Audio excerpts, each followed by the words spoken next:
Hello guys, you're back with our next lecture. In this lecture, let us go through the next topic. Okay, in the last lecture, we discussed the concept of a flow control and we discussed the concept with respect to noiseless channels, right? Yes. So in this lecture, let us go through the concept of noisy channels and we'll be discussing in detail about stop and wait ARQ, guys. Okay, yes. So if you recall, which kind of channels are common, guys? So basically noiseless channels doesn't even exist, guys, to be clear.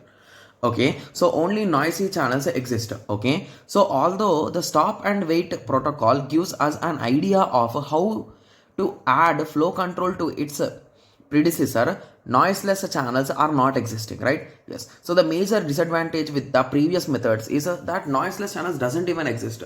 So there are many possibilities with respect to noisy channels, right? So you might lose the packet, you might lose the acknowledgement, you might get the acknowledgement in time. So these are the three different cases, right?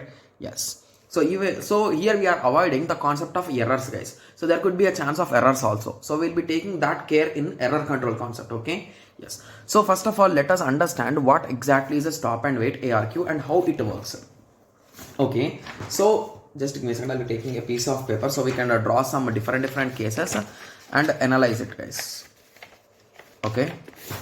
Okay, so the first case is here we will have the sender and here we will have the receiver. Okay, so the first case is I have sent the data successfully, the data has been went and the data has been successfully received. Okay, yes, so it has been received successfully, so there is no issue, right? And remember one more thing, guys, whenever you are sending a particular frame, we will always give number. So if I send a frame 0, I will send the acknowledgement of acknowledgement 1, guys. So few students will be thinking like, okay, so if you sent a frame 0, why do we give acknowledgement 1? We should give acknowledgement 0, that 0 at the frame we received, right? But the logic here is, so as a frame 0 has been received, acknowledgement 1 is nothing but I am requesting for frame 1. So request to frame 1 is nothing but acknowledgement 1. Got it? Means all the previous things I have received. So now I want this particular file is what we are saying. Got it? Yes. So assume that now that particular frame has been sent successfully, but due to some technical issue or some other issue, this thing has not, the acknowledgement did not receive, guys. Okay, so whenever we are sending a particular item, we will start a timer called as a timeout timer, guys. Okay, so it is called as a timeout timer. Okay, so that is the maximum time in which we will wait for the acknowledgement. So if in that time the acknowledgement has not received, okay, so basically there could be loss of this acknowledgement, right? So at that time we will wait for that particular time, and once that time is out, I will start sending my packet F1 again. So I am retransmitting it, right? Yes. So now assume that the packet has been lost in between. So packet didn't even reach that acknowledgement stage. So it didn't even reach the receiver. Okay. So at this time also I will wait for that exact timeout time. Okay. And once that timeout time is done, again I will send that particular packet. Frame 1, right? Okay. Yes. So now I think everything will be coming right. So is there any other case which we missed, guys? So here acknowledgement is missing. Here our sended packet is missing. So now the acknowledgement will be given for which packet, guys? So shall I continue to acknowledgement of 1 or I can use acknowledgement 0, guys? Think once. So I can use acknowledgement 0, right? Because whenever I am sending data, I am sending only one packet at a moment of time, right? So for identification of packets, I can name them as 0, 1, 0, 1, 0, 1. In this pattern I can give, right? As only one packet will be on the line at any moment of time. So this combinations will be enough, right? Yes. So the minimum number of bits to do normal stop and wait, we need only 2 numbers, right? 1 bit and 2 numbers. Got it? Yes.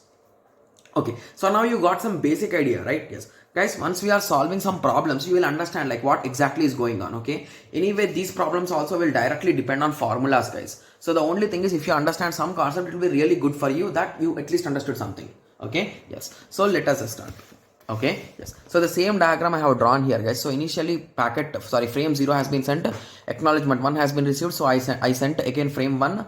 But due to some issue, frame didn't even reach the receiver. So after timeout, I again sent that frame 1. Now I got acknowledgement 0. Now I sent a frame 0. I should receive acknowledgement, but due to some issue, the acknowledgement has been lost. Okay. So after that, I sent a 0 acknowledgement. I got acknowledgement of 1. Got it? Yes. So here, all the types of combinations have been done. Okay. So one frame at a time is sent and will wait for acknowledgement. Once acknowledgement received, send the next frame. So here you should again write that. So if, okay, so I wrote in the next stage. Okay, so if not received acknowledgement in a time, that is nothing but a timeout, resend that frame again. So that is the whole concept, right? Yes. So sender sends one frame at a time. Okay, hence using two numbers like 0 and 1, we can identify the same are sequence numbers. So basically here 0 and 1 are called as sequence numbers, guys. Got it? Yes. So one of the most important thing which I am saying right away is, so is it a good method, guys? If you ask me, the answer is no, right? Because it is sending only one frame at a time. Means if you want to send a movie which is of GBs, how much time it will take, guys, to just copy or to send one movie, right? Yes. So that is the reason why this method isn't an ideal method to follow, right? Yes. Okay. So now let us go through some formulas, like what type of questions do we expect from this questions, guys. Basically for 3 topics, that is a stop and wait ARQ, it is divided into 3 types, guys. Okay. Yes. So for all the 3 types of noisy channels, we will be using the same formula or same terminology, guys. Okay. So the first is measuring a stop and wait, right? Okay, so total time is equals to, okay, so basically here we are going to calculate the total time taken. So how much time it is taken for the whole process to complete, right? Yes. So like whole process means I'm talking with respect to one step, guys. So this is a one step. Got it? Yes. Okay, so it is nothing but a TT of data. So basically this much a time of data, sorry, TT is nothing but keeping on the line, right? Yes. So that TT of data and a TP of data plus delay in queues. So basically wherever we are storing the data temporarily, so even here we will be storing the data somewhere, right? So that is called as queue. So it might even have delay, right? Okay. Similarly, delay in propagation. So there could be some delay due to some traffic or something, right? Yes. Similarly, the acknowledgement we should receive.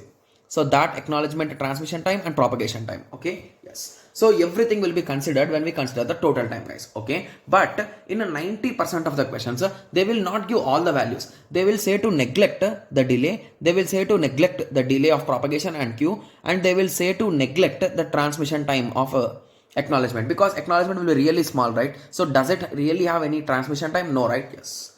So ideally, if not mentioned in question, delay of a queue equal to delay of a propagation delay equal to acknowledgement equal to 0. So we'll be assuming in that way. Okay. So hence the final conclusion is nothing but TT of data plus a TP of data plus a TP of acknowledgement, right? Yes.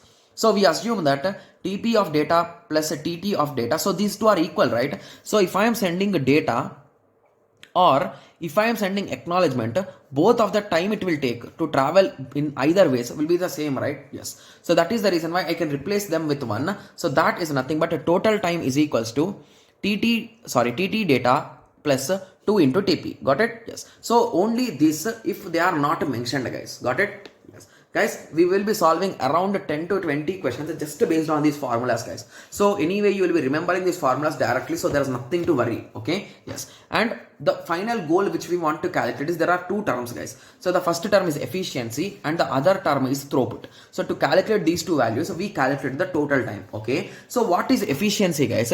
Efficiency is nothing but useful time by total time, right? Yes. So what is the exact useful time? So the exact useful time is how much time the data took to place in your line, right? So that is nothing but a TT. Okay. So TT by the result which we got. So TT by TT plus a 2 into TP. Okay. So if I divide it by TT in total, so we'll be getting in this way, right?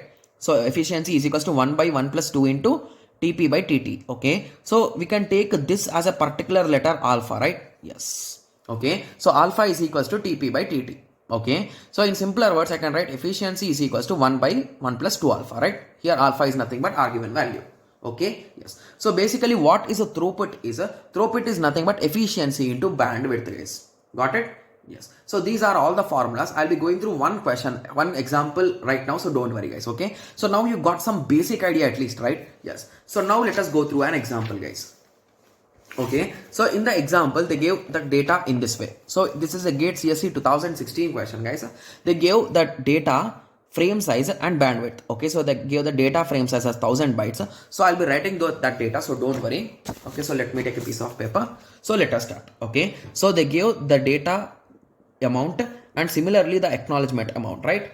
Yes. Okay, so they gave the frame size as 1000 bytes Similarly, the frame size in acknowledgement as 100 bytes. Similarly, they gave the bandwidth as 80 kbps. And remember, guys, whenever you are writing these terminology, please make sure that you are writing small letters, capital letters carefully, guys. Because if you write instead of small b, if you write capital B, it becomes bytes, right? From bits, it becomes bytes. So your answer will be into 8 times you will be getting, or divided by 8 times you will get the result. So always concentrate while writing these values, guys. So it is nothing but 8 kbps. And they also give the value of TP is equals to 100 milliseconds, and they are asking the efficiency and throughput. So both of them they are asking. Okay, so the step one is to calculate the total time, right? So for calculating total time, I need to know how much time the acknowledgement is taking and as well as the data is taking. So TT is equals to length by bandwidth. So what is the length? It is nothing but 1000 bytes by 80 kbps. So to convert this into small b, I will be writing in this way, into 8, right? Yes. So b by, it is nothing but 80k, right? So k is nothing but 1000, right? Yes. Guys, you can write 1024 also, it will work, because 1000 and 1024 are approximately equal, right? Yes. Okay, but most of the computer science students will be saying like, okay, no, we should use only 1024. Okay, anything will work, it's fine. Okay, yes. kb second. Okay, so it is nothing but, so if you start cancelling, so 8 will go with 8. So 1 2 3 1 2 3. So it is nothing but 1 by 10 second, right? So you can write it as 100 milliseconds. Okay, similarly the TT, so this is for data, right? Yes. So if you do the same process for acknowledgement, that is L by B, that is nothing but 100 bytes by 8 kb. So that is nothing but, if I cancel these both, that is what it is, right? So this also is nothing but 100 milliseconds, right? You can just further calculate it if you are having any doubt. Okay, yes. So now we got the value of TP with respect to data and TP with respect to acknowledgement. Okay, so we know efficiency. So efficiency is nothing but TT of data by T of data plus TP of data plus TT of acknowledgement plus TP of acknowledgement, right? Yes. So that is nothing but 100 milliseconds by, okay, 100 milliseconds plus this is also 100 milliseconds. Oh my god, that's really good. 100 milliseconds plus 100 milliseconds. So it is nothing but 1 by 4, right? The ratio millisecond will cancel, right? So we'll end up with 1 by 4, right? Yes. So now we need to calculate the throughput, right? So if you recall, what is the throughput formula, guys? I don't know the exact symbol what is for throughput. It is nothing but efficiency into bandwidth. So what we got as an efficiency, it is 1 by 4 into what is our bandwidth. Okay, so I think bandwidth should be given in the question. Yeah, bandwidth is given, right? So this is nothing but our bandwidth, right? Yes. So it is nothing but 80 kbps. So it is indirectly, okay, so kbps, right? So I can just cancel it. Okay, so it will become 20. Okay, or am I doing any mistake here, guys? Okay, so anyway, let us continue. So it is nothing but 20 kbps, right? Yes, but in the question they clearly asked us to convert it into bytes per second, guys. Okay, so how we can convert it into bytes per second, guys? So the previous equation was just this, right? So 1 by 4 into 80 kbps. So I can convert it into bytes per second. So that too they asked in terms of capital B, right? Yes. So I can convert it in this way, right? So it is nothing but, so you can cancel it or you can directly convert it from here.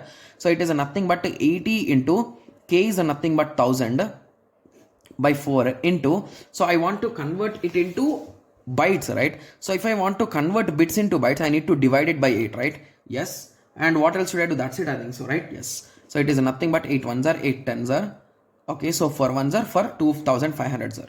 So 2500 bytes per second. So that is nothing but 20 kbps. Got it? Yes. So now I hope everyone got a clear idea, right? Yes. So these type of questions will be getting, guys. Okay. Yes. Okay. So I do understand that if you are solving this type of question for the first time, it will be a bit confusing.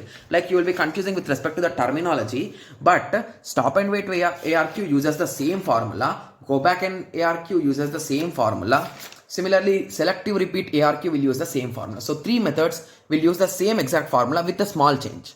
Okay, so that small change I'll be explaining you, so don't worry. Okay, yes. So I hope everyone got a clear idea with respect to stop and wait ARQ, right? Yes. So in the next lecture, we'll be discussing about go back and ARQ. Got it? Yes. So let us meet in the next lecture and discuss about go back and ARQ. So it will be a bit easy for me from now on to teach because you understood the terminologies and all those things, right? Okay. So in the next lecture, let us continue with go back and ARQ. Thank you. Thanks for watching.